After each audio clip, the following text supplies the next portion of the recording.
Hey, everybody. My name is Sydney, and I am an alcoholic. Can you hear me okay? Great. I don't want all this sexy low voice to be missed on anyone. And girl, go lay down. Go lay down. I know that heart issues are particularly fragile, but isn't that what this program is all about? A heart issue, huh? What's that work in the heart? I gotta, Ollie, thank you so much for calling me and having me. I'm absolutely excited to be here. And if I understood the directions, it's not so much about talking about quoting the book, but what has been my experience with Step 11. Am I correct? So I have a number of things here. There's a lot of people on these 7 pages, and I hope you take a little time to scroll through and look through the frames. There's some people here who keep me sober, who keep me accountable, who we're growing together, laugh together.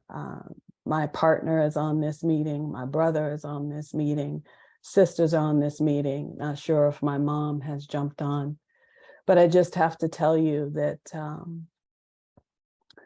a deep and effective and consistent and constant Step 11 practice brings transparency and just accessibility. And I think that that's a lot of what I'm going to share tonight. I have to tell you that I feel extremely emotional. And I know that it's just the movement in the heart. I'm so honored to share what I have experienced and learned through Step 11. It's not every day that you get offered a format to do that. But I am deeply moved at the opportunity to do that. And then the Q&A part, let's chop it up, let's get into it, let's talk afterwards, because this is how I have grown in effectiveness. I was talking to someone the other day who was having a hard time, I think, with my peering in deeply to someone else's spiritual path, and where I was hearing them, listening to them talk. And Step 11 and practice of it consistently, these whole 38 years has given me a clear, precise, unafraid message. I'm not tripping about how we recover. Our book is the basic text, and it tells that we have, precise, explains to us precisely how we recover. And it's my experience that the other 11 steps are the steps that keep us sober. But Step 11 is the step that keeps us growing. And that's a very different energy, a very different type of engagement. And, it takes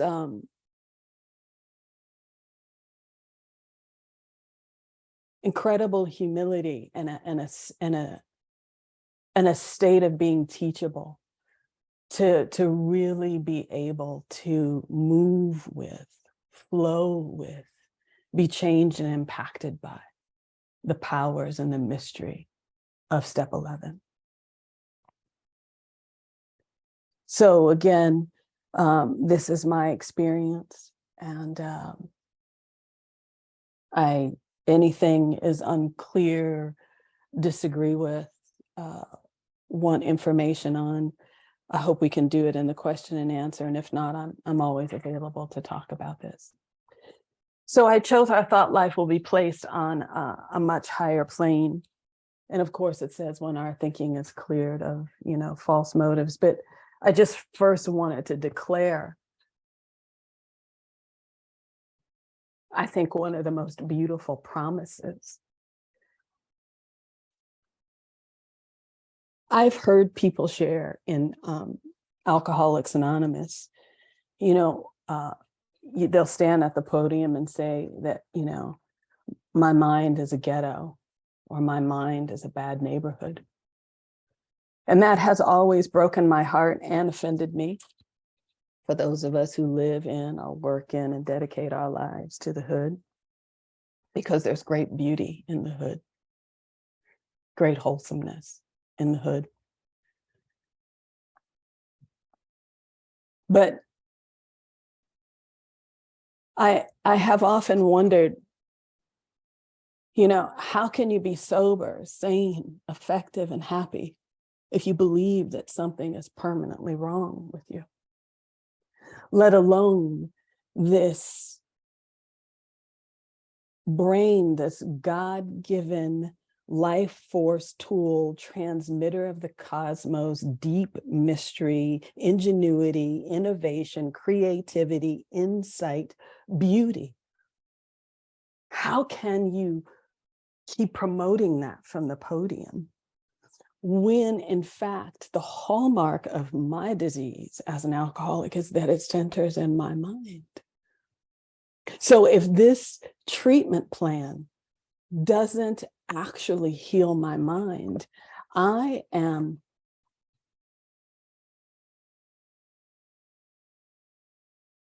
the first 100 men and women say that if we follow what they did exactly as they did, we can be recovered ED. It also says in this book and in our supporting literature that if you do what the first 100 did exactly as they did it, it will be as though you never ever had the problem to begin with.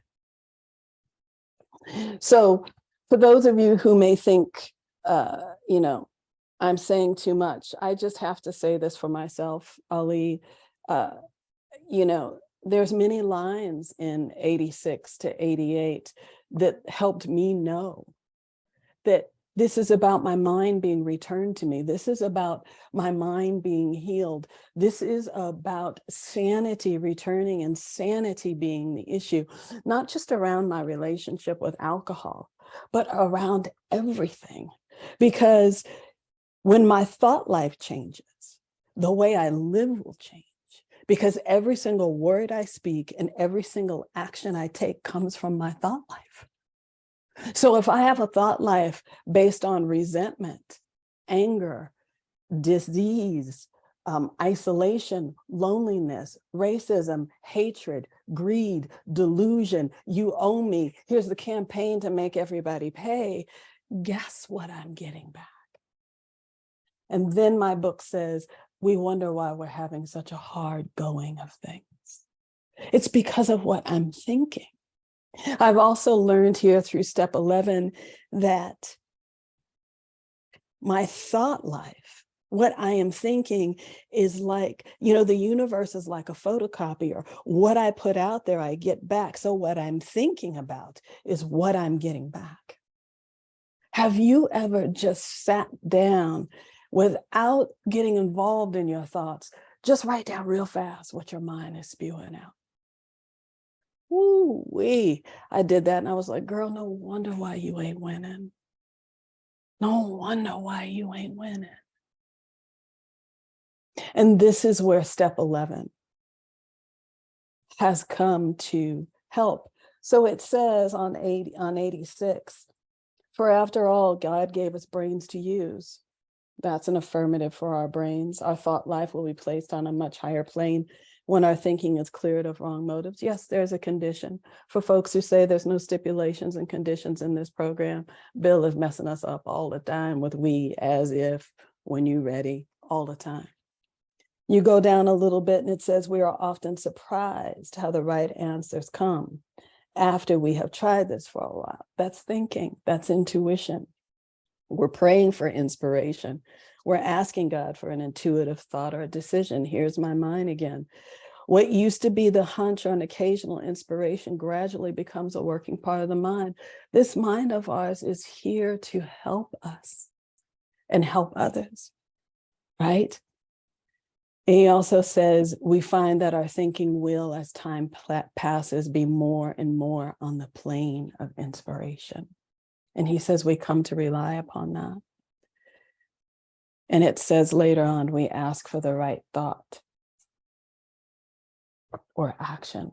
So just to say, please, if your mind is a dangerous, horrible place, may I invite you to dive into step 11 and get your minds back.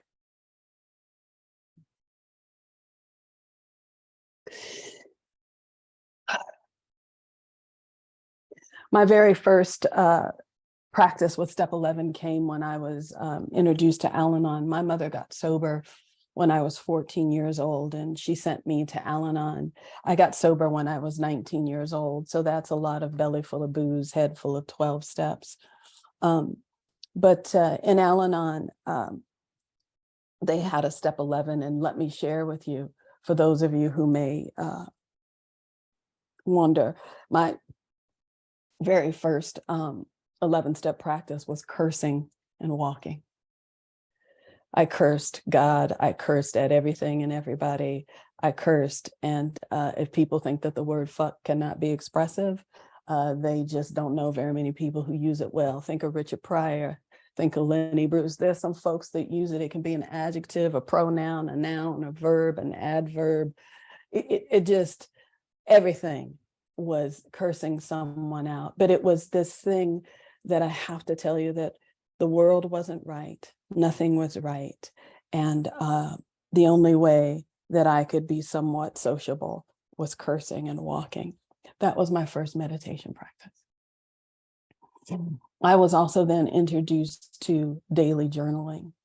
And I have to tell you that the contemplative practice coming out of most Christian based religions really has its place, you know, this contemplative writing down kind of your innermost thoughts.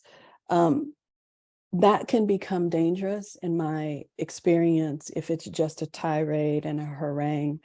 But what I did find necessary was to be able to speak wholeheartedly. And just to be able to lay all of my thoughts, concerns, and worries. If you're worrying a lot, may I suggest that's another form of thought.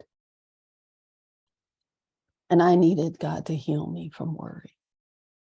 Worry justified a lot of unseemingly unwholesome, unkind behavior in my life. So this daily journaling, writing, don't get it twisted. It was cussing and writing for quite a bit of it as well. And then when I got sober in Alcoholics Anonymous at 19 years old, I actually found these for you. I don't know if I can find them, but this was my first pamphlet, this Just for Today.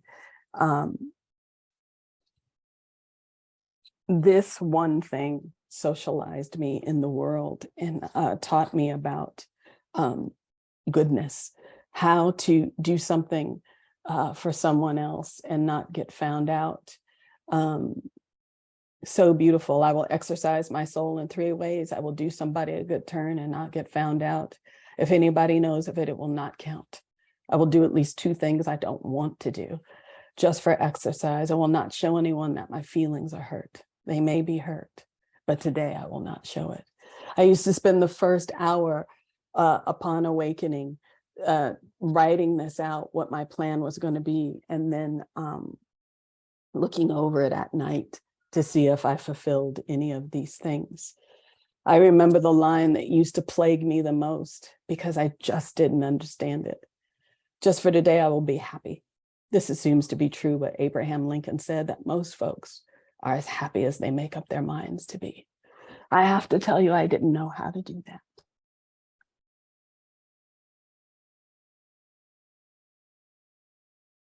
And isn't that the crux of the problem? You know, they say that if we do prayer and meditation, particularly meditation, we will be given emotional balance. And my emotions are exactly what get me to drinking again, right? So emotions really is the crux of the matter, as is balance. But these are just such beautiful, simple, compassionate directions, and it really helped. I was also given the 5 mental hindrances, which is Buddhist practice. I was 19 years old when I was given that, the Just for Today, and Mindfulness by Thich Nhat Hanh, a real small pamphlet. And in that pamphlet from Thich Nhat Hanh was walking meditation. And I started walking. I have to tell you, in my first few years of sobriety, and often in my sobriety, loneliness has been a really challenging aspect to my lived experience. You know, there's a lot about me that crosses a lot of different intersectionalities and has me in a lot of different parts of the world and in the world. And the sensitivity of being an artist, an alcoholic, this girl child in this skin suit, I had a very, very intense reality most of the times. And I just didn't find people who were suffering the way that I was. And so walking was a great way to discharge that energy out of my body. I want to say to you that my 11-step practice has to and always has had a huge component of exercise. I have had to exercise. We call it trauma nowadays. There was so much going on growing up in physical violence, and violence on my body, and many things, that the sitting still of the 11-step practice was not available to me until I was maybe 20 years sober. But I had a walking practice. And I had a walking practice. I mean, up until today, walking is a huge part. But I mean, I was walking every day. So exercise, and there were times when I was doing kickboxing. You guys remember, what was his name? The Taibo guy, whatever his name was, Rodney, whatever. Man, I remember I named, you know, he said, name your person and just go after him. I'll tell you, one time after a practice, he came up to me, he goes, girl, whose ass are you kicking? My God, that was intense. But, you know, all of that stuff, you know, the body practices have been extremely important and critical in my spiritual 11-step practice. Get that stuff up and out, and then sit down and put my attention on an idea or thought of God. I want to tell you about another cool book, the 24-hour book. And I hope you guys put in dates of what you're suffering with, what you think you're never going to overcome. I hope you do.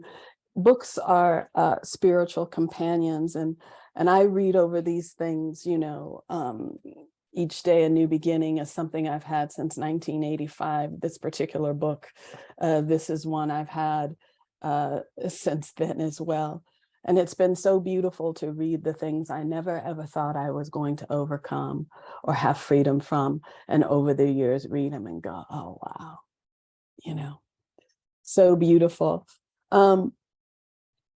The 24-hour book is about 3 things: booze and God. And Richmond Walker, who wrote the book, suffered greatly with isolation, loneliness, an ability to stay sober. But more than that, you know, faith that the universe is benevolent and has his best interests at heart.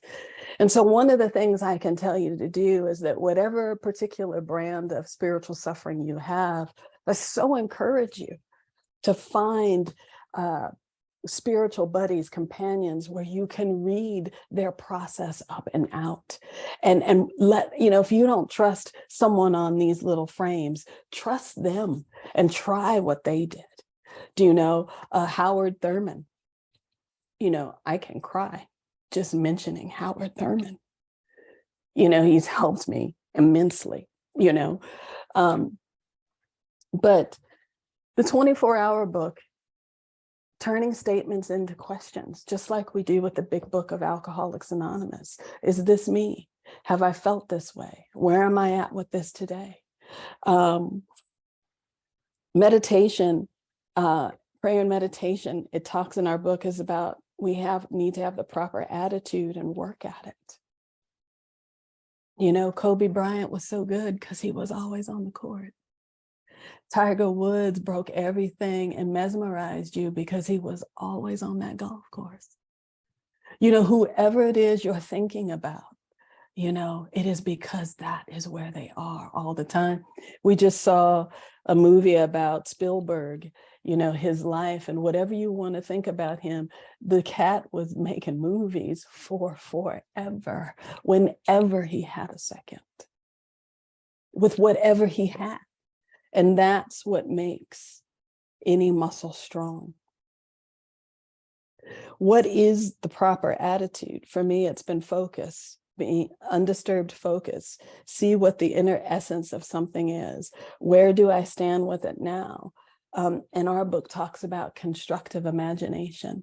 You know, the negativity in my mind, the way the negative thoughts, the gossiping, the criticizing, the ranting, the judgment, the criticism, on and on and on, the violence in my mind about folks, that is called, you know, negative, right?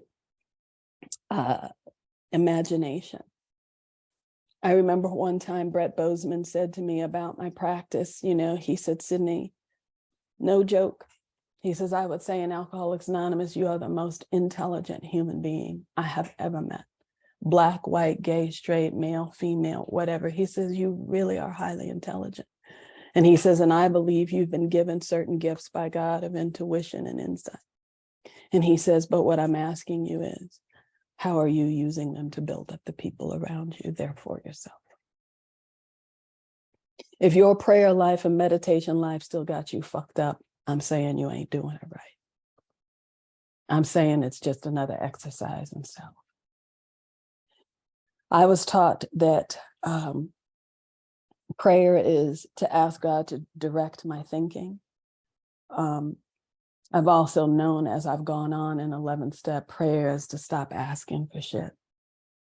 No need to ask God for anything. Destiny happens. And you know what? Sydney doesn't write her destiny. I gave that one up. My destiny is written. What I'm asking for is the selflessness and capacity to live the life that God has in store for me. Every moment of every day, particularly when I think things aren't going my way and folks aren't treating me right. What prayer also is aspirations, incredible heart desires, prayers for others. Pray for folks instead of gossiping, complaining, tearing them up. I challenge you to pray for people, like, you know, that 14-day prayer. Yes, you know, Dr. Paul, but I mean, put that aside and really pray for people to have every single thing you want for yourself, and whatever it is that will grant their freedom and happiness. Do that. And man, like, there's just something that happened to me in doing that. And if I couldn't get up and get excited about that, I knew that that was self. And I had to ask God to remove that.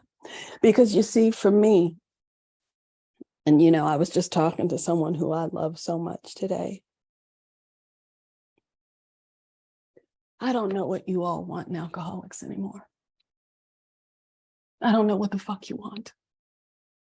I figure if I'm on this Zoom with you and we are sober, God, that is everything. There are people in these boxes. I know you love me and I love you. You're praying for my life and I'm praying for yours. That is everything. Do you know that that's not how I came to you? Do you know that I see many of you in these 8 pages who I don't know, but I already know how challenging it can be. And I am pulling for you. I was talking to my sponsor the other day. I've had the privilege of coming back from 30 some odd days in India and Nepal. And I was sharing all this stuff with her about what I found there, and hopefully I can share a little bit with you. But she said something to me that just floored me, because, I think you guys can hear, I got a pretty fine mind. I got a great brain, and I'm laying it all down to her. I mean, man, I'm just boom, boom, boom, boom. We're talking about this guy and this deity and this boo, boo, boo, boo. And she said, you know what, Sydney? She says, the longer I stay sober, what I find people have most difficulty with is actually seeing themselves the way God sees.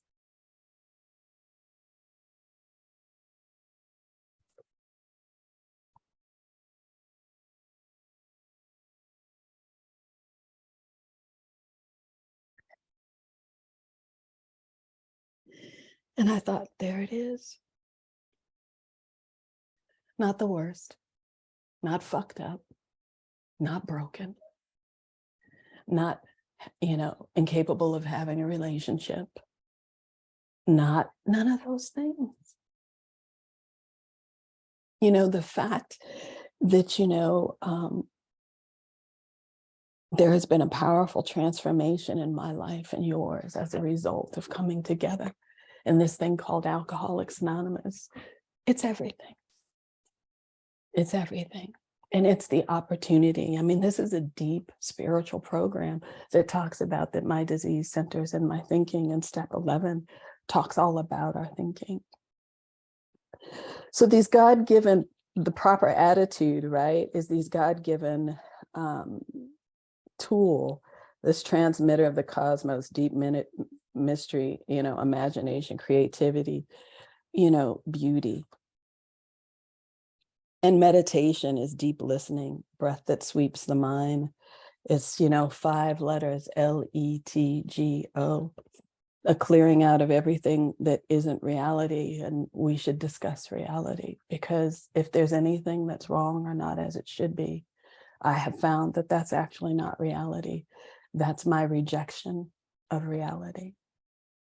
Nobody said I would never have cancer. Nobody said I would not, that I would lose the ability to have my kids. Nobody said that divorce wouldn't befall me.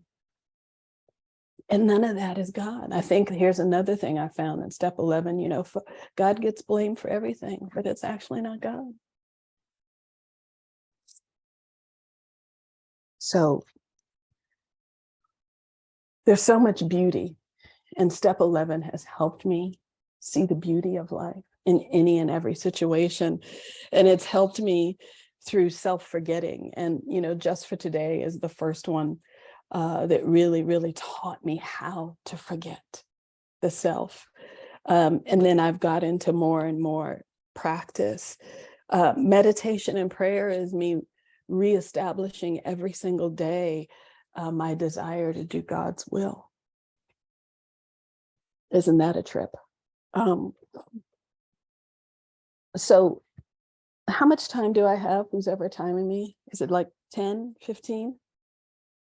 Am I about right? You got Calvin, 9 minutes. is that it? 10 minutes? Or 9? I think you said 9. Okay, let me do this quickly.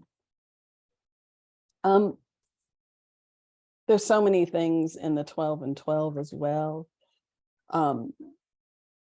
Meditation, there's no place for debate. But the interesting thing about it is they keep talking about grace, grace, grace, and grace, another word, is beauty. This deep listening is about inquiry, not asking why, but how. How is it that my thinking is defeating me?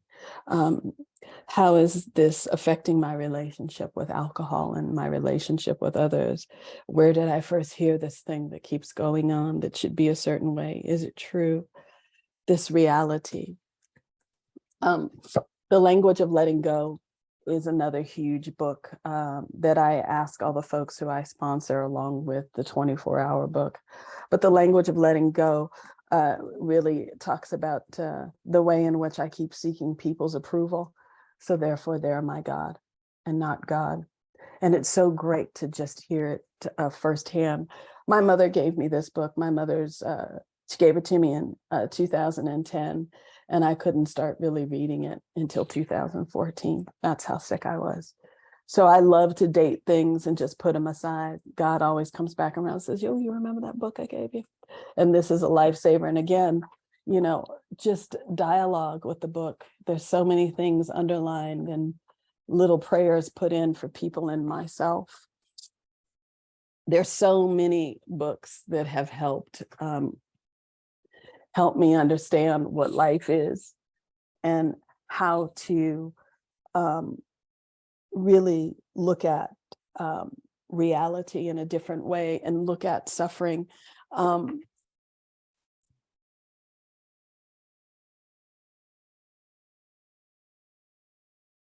Just want to read this to you on the bottom of 97 and then share a little bit with you about my practice.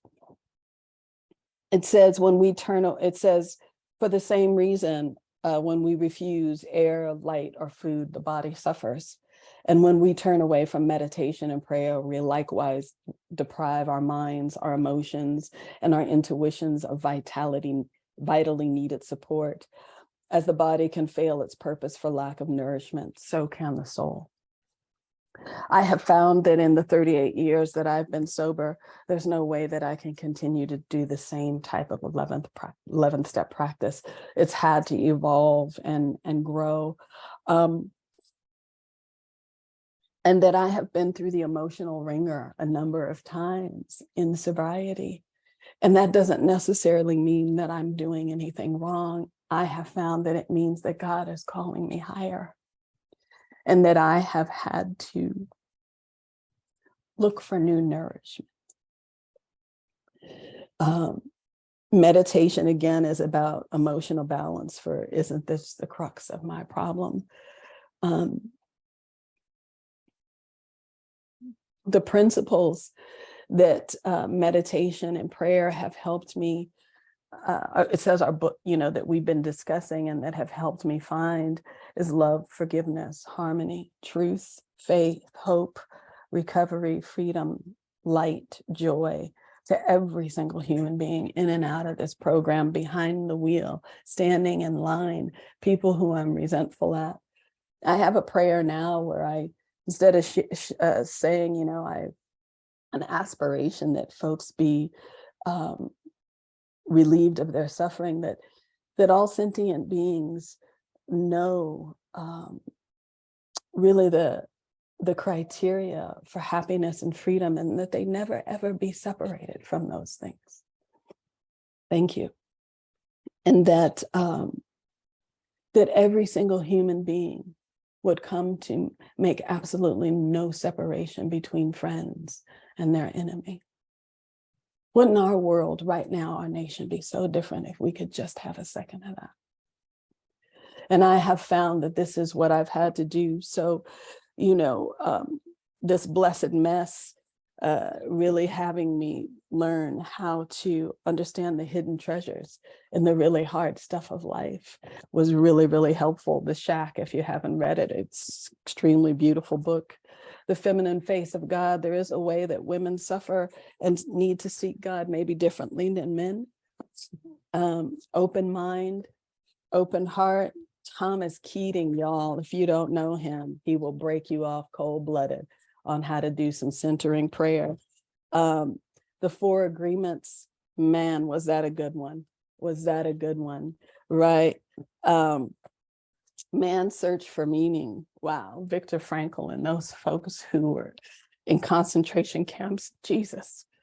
I didn't know people were making love in concentration camps, but that was so good to learn. And then our boy Emmett Fox in the Sermon on the Mount, that's the way of self-forgetting. Our book gives us a template to forget ourselves, and it is, that St. Francis prayer, and those 17 questions in the evening, right? Those 17 questions in the evening. And I don't know which ones you guys got stuck on, but the one that I always find is, what could I have done better? Not as a beat me up, but just to visualize what I could have done better so the next day that I could. And the other one is, What could I have packed into the stream of life? So beauty, I found beauty in so many things. I never thought I would know the beauty of, losing the ability to have children and not having any. But I can tell you, when my friends are calling me complaining about their kids, I can give them like a radiant, like lightning sunlight of the spirit, all the love I have for them and their children, and encourage them. I also didn't understand what beauty I would ever be able to touch in accompanying another human being through their dying and death process. But man, I wish that for everybody. I wish that for everybody. And the turmoils of life, racism, sexism, being fired, money being misunderstood. I have to tell you, this 11-step practice and reading and walking with these giants, not trying to be giant, but trying to have my thought life placed on a higher plane. I'll say this and close, again, went to India and know what a privilege it is to be there and understand what abject poverty and just incredible living conditions really mean. And I'm going to tell you what I came away with. Comfort and accommodations is individuality. And individuality is another form of selfishness. I actually don't have to have it any kind of way. There's so much loudness, craziness. You have 6 million people in a city the size of Santa Monica, where you want to go to get silence, to be alone. You can't, your God ain't powerful enough for you to drop exactly where you are and be with God. Come on, baby. That's how powerful God truly is. The other thing is that this life is so short. When you're with people who have 5,000 years of knowing who they are, what their name is, where they're from, what their people do, you will know that this time I got maybe 15 minutes left in my life, considerably speaking. And what do I want to spend it on? Don't want to spend it on the negativity. I want to shout from the rooftops, I am a woman reborn through the lens of Alcoholics Anonymous. And I am so grateful to be sober, to be alive, to have a plan and a program for living. And that 38 years in, I am still growing in depth, effectiveness, power, peace, and purpose. It is unending. We are the deathless. This thing has no time. Give yourself the time, undistracted, to be with whatever your God is and ask those questions. Where am I at with this? Is this taking me closer to a drink or further away? Can you show me how to be the man, woman, individual you need me to be to help this world know you so that we can all be free and happy? Alcoholics Anonymous has given me a life worth dying for and has introduced me to the inexplicable, never-ending beauty that life is. And when I came here, all I wanted to do was die. Is that not amazing? Thank you.